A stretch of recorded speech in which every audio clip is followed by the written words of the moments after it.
नमस्ते, मैं अभिनय आकाश और आप देख रहे हैं प्रभा साक्षी का special show most reliable information यानी एमआरआई। 90 के दशक का दौर और गुवाहाटी के कॉटन कॉलेज। वकालत पढ़ रहे 22 साल के लड़के से उसके दोस्त ने पूछा, मैं अपनी माँ से तुम्हारे बारे में क्या बताऊं?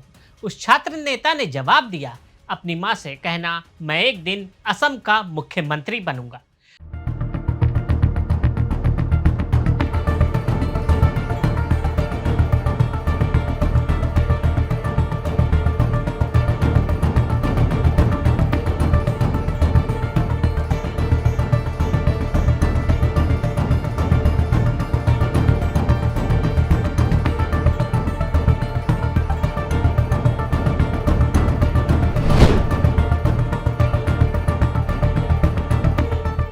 मुख्यमंत्री बनना उस लड़के की महत्वाकांक्षा थी। इसे खुलकर जाहिर करने की उसे भारी कीमत भी चुकानी पड़ी। इसी लड़की की जो छात्र राजनीति के दौर से ही चुनाव मैनेज करने का एक्सपर्ट था, जिसे तीन तीन मुख्यमंत्रियों का सीधा संरक्षक प्राप्त था। हर कोई उसकी रणनीतिक कौशल का मुरीद था, जो 15 साल तक राज्य की सत्ता में नंबर 2 रहा। जब नंबर 1 बनने की बारी आई तो मुख्यमंत्री ने अपना बेटा आगे कर दिया। जब उस नेता ने गुवाहाटी से लेकर दिल्ली तक विधायकों की परेड करा दी और बताया कि यह सरकार उसने ही तो बनाई है, पार्टी में शीर्ष पर बैठे नंबर 2 की हैसियत रखने वाले नेता ने वीटो लगा दिया और कहा, तो क्या इंतजार पार्टी बदलने पर भी खत्म नहीं हुई? अगले 5 साल फिर से नंबर 2 की ही कुर्सी मिली। लेकिन जब वो आया तो अपनी ही नहीं, अगल बगल की 6-7 राज्यों की राजनीति को पूरी तरह से बदल कर रख दिया। उस पर सांप्रदायिक राजनीति के आरोप हैं, भ्रष्टाचार के भी आरोप हैं। आरोप एक नेता की हत्या और प्रतिबंधित संगठन उल्फा के लिए वसूली के भी लगे हैं, लेकिन कभी साबित नहीं हो पाए। पश्चिम बंगाल में पहली बार शुभेंदु अधिकारी के रूप में बीजेपी को अपना डेब्यू मुख्यमंत्री मिल गया।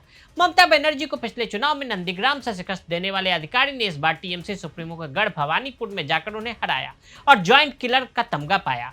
लेकिन इसके साथ ही एक और राज्य में बीजेपी ने वो करिश्मा कर दिखाया जिसे पूरा करना सालों तक बहुत मुश्किल लगता था। जिस नॉर्थ ईस्ट में कभी बीजेपी का झंडा ढूंढना मुश्किल था, आज वहां भगवा लहर रहा है। ये मोदी लहर नहीं, क्योंकि यह कहना इस कहानी को फिर छोटा करना होगा। यह कहानी है हेमंता विश्व शर्मा की, जिन्हें आप नॉर्थ ईस्ट का चाणक्य भी कह सकते हैं। नॉर्थ ईस्ट का चाणक्य, वो चाणक्य जिसे कभी कांग्रेस ने नजरअंदाज किया, उनके शब्दों में कहें तो अपमानित किया, और जिसके बदले में हेमंता ने नॉर्थ ईस्ट में कांग्रेस का नामो निशान ही मिटा दिया। ये कहानी सिर्फ एक नेता की सफलता की नहीं, बल्कि आधुनिक राजनीति के सबसे बड़े बदले की कहानी है। यहीं से सवाल है कि क्या कद्दावर नेता का मान किसी एक राजनीतिक पार्टी की किस्मत चमका और किसी की खत्म कर सकती है? 2026 के नतीजे तो यही कह रहे हैं। 2026 में असम में एनडीए ने 100 प्लस सीटें जीती। अगर सबसे कम सीटों के हारने का मार्जिन निकाला जाए तो जो जीत बंगाल में बीजेपी को मिली, केरल में कांग्रेस को मिली, तमिलनाडु में विजय को मिली, उन सब में सबसे बड़ी जीत असम की है। 100 प्लस सीटें बीजेपी गठबंधन जीतती है, अकेले 82 सीटें बीजेपी जीतती है। असम में बीजेपी की यह प्रचंड हैट्रिक केवल एक चुनावी जीत नहीं, बल्कि उस तिरस्कार का भी अंतिम न्याय है जिसने कांग्रेस के अभेद किले को खंडहर में तब्दील कर दिया। क्योंकि हेमंत तक कभी कांग्रेस का सच्चे सिपाही थे, लेकिन आज वो बता रहे हैं कि वो दिल्ली के आदेश पर चलने वाले मोहरे नहीं, बल्कि गुवाहाटी की गलियों से दिल्ली का सफर तय करने वाले हैं। आज नॉर्थ ईस्ट के इसी चाणक्य की कहानी हम आपको सुनाएंगे। तो यह कहानी उस साम्राज्य के पतन की दास्तां होगी जिसने अपने ही सबसे घातक सिपाही को कम आंकने की ऐतिहासिक भूल की, शतरंज की बिसात भी खुद बिछाई, साबित किया सियासत में जब स्वाभिमान को चोट लगती है तो सीधे सत्ता नहीं, इतिहास बदलता है। आजादी के बाद से ही घुसपैठ पर अवैध प्रवास से जूझता असम।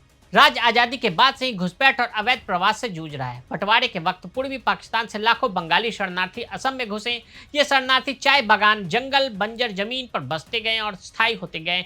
इससे स्थानीय असमिया लोगों को अपनी भाषा, रोजगार, जमीन पर कब्जे का खतरा महसूस हुआ। 1960 में असमीज को राज्य की भाषा बनाने की कानून बना तो बंगाली इलाके में बवाल शुरू हो गया, दंगे हुए। यही से असम के नौजवानों के मन में एक सवाल उठा, क्या असम के लोग अपने ही राज्य में अल्पसंख्यक हो जाएंगे? फिर आया 1971, बांग्लादेश बना, फिर से लाखों संख्या में शरणार्थी असम आ गए। युद्ध खत्म हुआ पर ज्यादातर लोग वापस नहीं गए। अचानक से कई जिलों में बांग्ला भाषियों की संख्या बढ़ गई। 1989 में बांगलदोई लोकसभा सीट पर उपचुनाव हुए, वोटर लिस्ट आई तो बवाल शुरू हुआ। करीब 45,000 से ज्यादा अवैध प्रवासियों के नाम वोटर लिस्ट में दर्ज थे। यहीं से बागियों को असम से बचा निकालने के लिए आंदोलन शुरू हुआ। नारा था, जोकर जति लेकर मत, जिसकी जमीन उसी का वोट, और दूसरे नारा लगा, विदेशी खेदा यानी विदेशियों को भगाओ। ऑल असम स्टूडेंट यूनियन यानी आसू और अखिल असमगढ़ संग्राम परिषद यानी AAGSP के नेतृत्व में शुरू हुआ यह आंदोलन शुरुआत में अहिंसक था, बाद में यह हिंसक हो गया। आंदोलन का नेतृत्व प्रफुल्ल कुमार महंत और भुगन फुकन जैसे छात्र नेता कर रहे थे। इन्हें पूरे असम के अलग अलग कॉलेज के छात्र संघों का समर्थन था। ये वो लड़के थे जो कभी कॉलेज में पढ़ रहे थे लेकिन रातों रात पूरे असम के हीरो बन गए। 1989 से 1985 6 साल तक असम में अस्थिरता रही। बंद धरना प्रदर्शन से लेकर रेल लोको आंदोलन तक और तेल कुएं पर हमलों तक हुए। पुलिस की गोलियों से लगभग 850 से ज्यादा छात्र नेताओं की जान गई। फरवरी 1983 में हुए नीली और खराबड़ी नरसंहारों में 2000 से ज्यादा लोग मारे गए, जिसके बाद 1985 में असम अकॉर्ड हुआ। 15 अगस्त 1985 को राजीव गांधी ने भुकन और प्रफुल्ल महंत, विराज शर्मा जैसे छात्र नेताओं के साथ समझौते पर हस्ताक्षर किए। आंदोलन रुका। आसू के नेताओं ने असम गण परिषद नाम से पार्टी बनाई और चुनाव राजनीति में उतर गए। 1985 में हुए चुनाव में AJP ने 67 सीटें जीतकर कमाल कर दिया। छात्रों ने सत्ता पर कब्जा कर लिया।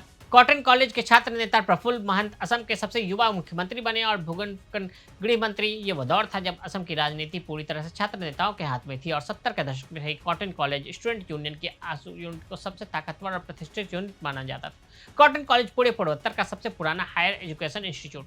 गुवाहाटी शहर के बीचों बीच बसे इस पुराने कैंपस को बाहर से देखे तो लगता है जैसे ब्रिटिश काल में बने किसी किले का अवशेष हो, लेकिन अंदर घुसे तो पेड़ों की छांव, लाल ईंट की इमारतें और एक हवा है जो किताब और राजनीति की खुशबू से भरी।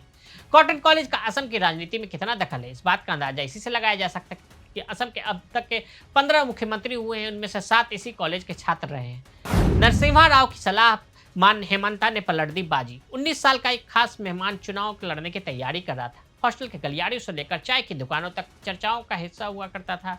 एक तेज तरह लड़का जो दबंग था, भाषण देने में फायर ब्रांड था। चुनाव से पहले अक्सर DS कॉलेज के रूम नंबर 20 में रुकता था ताकि हॉस्टल के इनमेट्स को अपने साथ जोड़कर रख सके। यह लड़का क्लास खत्म होने के बाद घर लौटने की बजाय हॉस्टल में रहने वाले छात्रों के साथ घूमना शुरू कर देता था, क्योंकि उसे पता था कि अगर कॉलेज की राजनीति में अपने बेस मजबूत करना है तो सबसे पहले हॉस्टल में रहने वाले स्टूडेंट के बीच अपनी पैठ मजबूत करनी होगी। जल्दी DS कॉलेज हॉस्टल का कमरा नंबर 20 छात्र संघ चुनाव के हाई वोल्टेज वॉर रूम में तब्दील हो गया, क्योंकि खास मेहमान छात्र संघ के सबसे प्रभावशाली पद महासचिव के लिए अपनी दावेदारी पेश कर रहा था। यह दावेदारी राज्य में सबसे ताकतवर संगठन माने जाने वाले आसू से थी। कॉटन कॉलेज का महासचिव बनना पूरे राज्य में छात्र नेतृत्व के बाद मुख्य धारा की राजनीति के लिए सबसे बड़ा लॉन्च पैड माना जाता था, और इस चुनाव को जीतने के लिए महत्वाकांक्षी खास मेहमान कोई कसर नहीं छोड़ना चाह रहा था। जब भी वो भाषण देता, हॉल के हर कोने में लोग को बिठाता ताकि तालियों और नारों की गूंज हर कोने ऐसे आए। हॉस्टल में हेमंता दा के नाम से लोकप्रिय ये युवा कॉटन कॉलेज छात्र संघ का महासचिव बन गया। पूरा नाम हेमंता बिश्व शर्मा। 1994 में हेमंता को छात्र और युवा कल्याण सलाहकार समिति का सदस्य बनाया गया। 1996 के विधानसभा चुनाव में कांग्रेस ने उन्हें भुगन फुकन के मुकाबले जालक कुबाड़ी सीट से उतारा। हेमंत पहला चुनाव हार गए, लेकिन यह पहली और आखिरी हार थी। चुनाव में नरसिम्हा राव से मिलने गए। नरसिम्हा राव ने उन्हें एक सलाह दी, हारे हुए उम्मीदवार को अपना क्षेत्र कभी नहीं छोड़ना चाहिए। हेमंता ने इसे पूरी गंभीरता से लिया। हारने के बावजूद जलकुबाड़ी विधानसभा में सक्रिय रहे। 2001 में कांग्रेस ने उन्हें फिर से गुवाहाटी की जलकुबाड़ी सीट से टिकट दिया। इस बार हेमंता ने अपने गुरु और दिग्गज नेता भुगन फुकन को हराकर उलटफेर कर दिया। इसी तरह वो पहली बार विधानसभा पहुंचे और जलकुबाड़ी सीट उनका स्थायी ठिकाना बन गया। 2001 से 2021 तक लगातार 5 बार जलकुबाड़ी सीट से विधायक चुने जा चुके हैं और मार्जिन लगातार बढ़ता ही जा रहा है। पहला चुनाव 10,000 वोटों से जीतने वाले हेमंता 2021 में 1 लाख वोटों से जीते। 2026 के नतीजे की कहानी क्या कहते हैं? दरअसल 2026 के नतीजों से, क्योंकि असम विधानसभा चुनाव 2026 के नतीजे केवल आंकड़ों का खेल नहीं, ये हेमंता की उस कार्यशैली की जीत है जिसने विपक्ष को पूरी तरह से अप्रासंगिक बना दिया। बीजेपी और उसके सहयोगी ने असम की 126 में से 101 सीटें जीती, लगातार तीसरी बार सत्ता हासिल की। अपने दम पर बीजेपी 82 सीटें हासिल की। डाटा कहता है कि कांग्रेस का वोट शेयर उन इलाकों में भी गिरा जहां पर वो मजबूत थे। हेमंता के जीत सबसे बड़ा आधार अपर असम और लोअर असम के वो इलाके जहां डेमोग्राफिक बदलाव की वजह से स्थानीय लोगों में डर था। उन्होंने खुद को उस डर का एकमात्र ठोस समाधान बनाकर पेश किया। ये जीत इसलिए भी बड़ी है क्योंकि हेमंता ने इसे केवल हिंदुत्व के मुद्दे पर नहीं बल्कि काम की राजनीति पर लड़ा और खुलकर कहा कि मुझे मुसलमानों का वोट नहीं चाहिए। उनके कोई इंटरव्यूज वायरल हुए जिसमें पूछा गया कि मोदी जी हिंदुत्व मुसलमान नहीं करते, तो वो कहते हैं हम तो करते हैं। 2026 के नतीजों ने साबित कर दिया कि असम की जनता पुराने शासन की जगह एक ऐसी सरकार चाहते हैं जो बेबाक है, बिंदास है, स्पष्ट है। जैसा भी है, रिकॉर्ड कहते हैं कि असम के ग्रामीण इलाकों में बीजेपी की बैठ पहले से मजबूत हुई।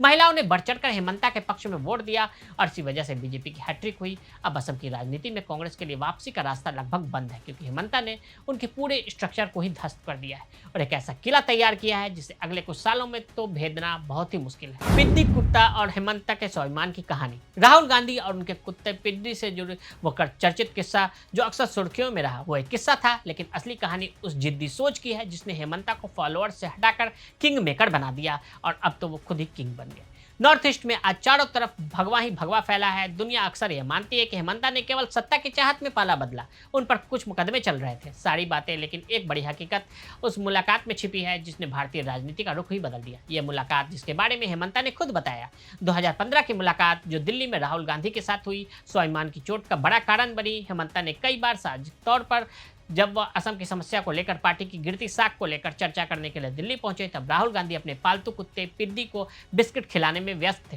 अब अचानक इसे व्यक्तिगत और नाराजगी या एक छोटी सी घटना बताते हैं, लेकिन गहराई से देखें तो कांग्रेस की उस हाई कमांड संस्कृति का प्रतीक है, जहां जमीन के बड़े नेताओं की तुलना में दरबारी वफादारी की ज्यादा अहमियत दी जाती है। हेमंता ने शायद समझा कि जिस पार्टी में राज्य के मुद्दे से ज्यादा प्राथमिकता एक पालतू जानवर को दी जाए, वहां रुकना उसके वजूद के खिलाफ होगा। और यह घटना कांग्रेस के लिए घातक साबित हुई, क्योंकि हेमंता ने सिर्फ पार्टी नहीं छोड़ी बल्कि उत्तर पूर्व के कांग्रेस का नामो निशान मिटा दिया।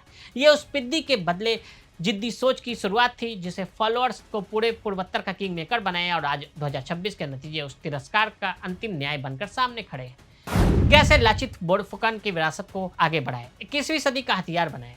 बता दें कि लाचित वही महानायक थे जिन्होंने मुगलों के सराय घाट की लड़ाई में शिकस्त दी, असम की रक्षा की थी। हेमंता ने खुद को इसी सांस्कृतिक रक्षक की भूमिका में बड़ी सफाई से ढाला। लाचित की विरासत को राजनीतिक हथियार बनाने में हेमंता ऐसे सफल रहे क्योंकि सांस्कृतिक गौरव को विकास के एजेंडे के साथ बड़ी कुशलता से जोड़ा। अनधिकृत घुसपैठ और तेजी से बदलते डेमोग्राफिक बदलावों को रोकने के लिए जो कड़े फैसले लिए, उसके लाचित को रक्षात्मक विरासत के साथ जोड़ दिया। विपक्ष ने जब बार बार हेमंता पर सांप्रदायिक होने का आरोप लगाया तो हेमंता ने उसे बहुत ही चतुराई से असमिया अस्मिता का रक्षा बताकर पलट दिया। उनका साफ कहना है कि असम की डेमोग्राफी को बदलने के लिए किसी भी कोशिश को बर्दाश्त नहीं किया जाएगा, क्योंकि ये केवल जमीन का मुद्दा नहीं बल्कि जड़ों पहचान की सुरक्षा का सवाल है।